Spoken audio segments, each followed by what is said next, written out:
Welcome to the deep dive. We've gathered our sources, and today we're really plunging into some ancient concepts: ownership, stewardship, and this idea of a cosmic redeemer. Yeah, it's fascinating stuff. We're trying to unpack a really fundamental question based on these texts: who actually owns the earth? And what does that mean for us?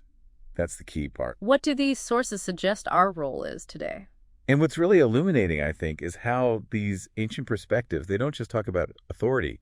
They offer a pretty radical view on humanity's purpose itself. It sounds like foundational stuff, the kind of thing that might, underpin how we see the world even now. Absolutely. Even if we don't consciously connect back to these specific ideas. Okay, so let's unpack that initial concept then. The sources talk about an original design, the first Adam. Right, representing early humanity in these narratives. And he was given, well, not ownership, was he? More like stewardship of the land. Exactly. Temporary stewardship. Right.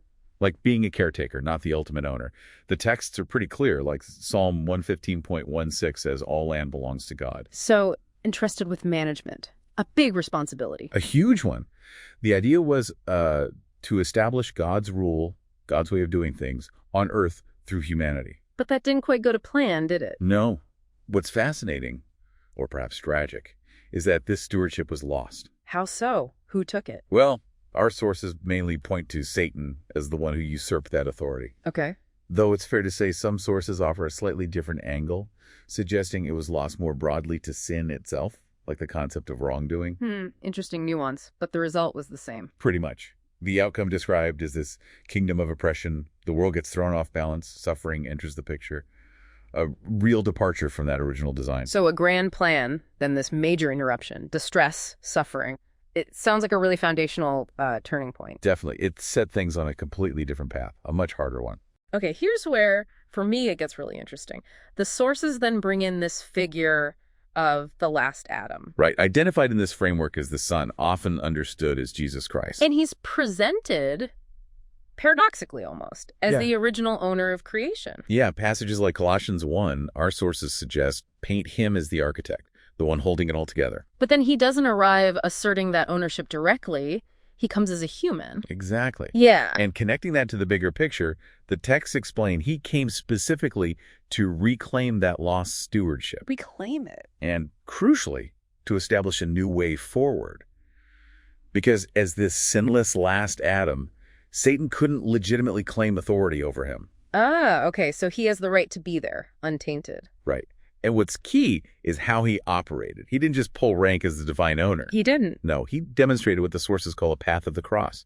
It's about selfless, sacrificial leadership, using authority, well, not like a god waving a magic wand, but as a perfect, sinless human, an example for us. Wow, okay. Using authority as a sinless Adam, that's a blueprint, isn't it? More than just getting things back. It's like showing humanity how it should be done. Precisely. A model for a renewed humanity. So what's the ultimate goal then? Is this redemption just about, fixing the old system? Patching things up? That's a really important question the sources address. And the answer seems to be, no, it's more radical than that. More radical. They promise new heavens and a new earth. And it's described not just as like a cleaned up version of the old one. But something entirely new. Entirely new. Yeah. A sin-free creation. There's this powerful parallel drawn with the ancient concept of the year of Jubilee. The Jubilee, where debts were canceled. Exactly. Debts canceled, slaves freed, land returned. This idea of ultimate liberty and restoration. Humans can't be permanently sold. Land gets its rest. And how does that connect here? Well, this future hope includes this 1,000-year stewardship given as a reward. Yeah. The focus is on deep rest. And New Jerusalem becomes like the capital of creation for at least that millennium. 1,000 years. So a totally fresh start. Humanity gets empowered again, moves beyond being, slaves of sin? Right, a complete shift in status, in purpose. Not just back to square one, but something elevated. This all sounds like a huge cosmic drama, but one that's, still playing out now? Is that what the sources suggest? They do seem to frame it that way, yes. Yeah. They clarify that the Son's rule, which is established through the Holy Spirit, is actually present now. It is. But things still seem pretty oppressive in many ways. And that's the tension. his rule coexists with Satan's ongoing oppression. It's like an overlapping reality.